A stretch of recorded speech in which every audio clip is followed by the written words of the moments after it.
Hi, my name's Councillor Matthew Brown. I'm a leader of Preston City Council. For people who are not aware, Preston Council, it's a council that's within the northwest of England. We've got about 141,000 who are within our area. So I'm really pleased to be here today to hear about all the really creative ideas that are being developed about how to build more democratic economies. I think these ideas are really essential. They're really essential because we've got a situation where the current economic model is definitely not working within our country and many other countries, including America as well. And I think there's a responsibility to have a debate about how we can actually move to one that's going to be more resilient, because we all remember the financial crash of 12 years ago and the devastation that's had on a lot of communities.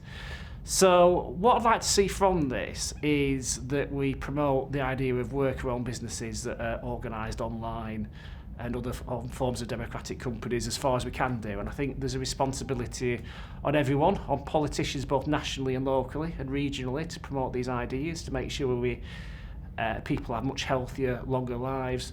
But also I think there's a big conversation that needs to be had between the cooperative movement and the trade union movement, because it suits the interests of the trade unions to actually help working people become unionised and self-organised on platforms, especially when the likes of Deliveroo and Uber have been criticised about the terms and conditions of the workers who work within the businesses and the pay levels as well. I think there's a real opportunity for working people to take control of their own economy.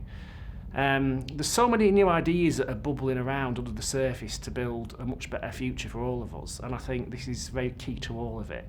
I think some of the sectors that we need to look at, definitely sectors like taxis, as I said before, transportation, taxis, Deliveroo, Uber, having alternatives to that.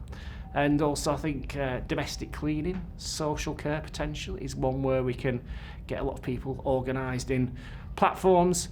But also I think sectors like construction potentially, construction workers, a lot of them tend to be self-employed through the supply chain. And I think there's a huge opportunity for, again, the trade union, the cooperative movement to actually come together to actually organise in these businesses where the workers are in control of what they're doing and they're sharing the rewards of what they produce.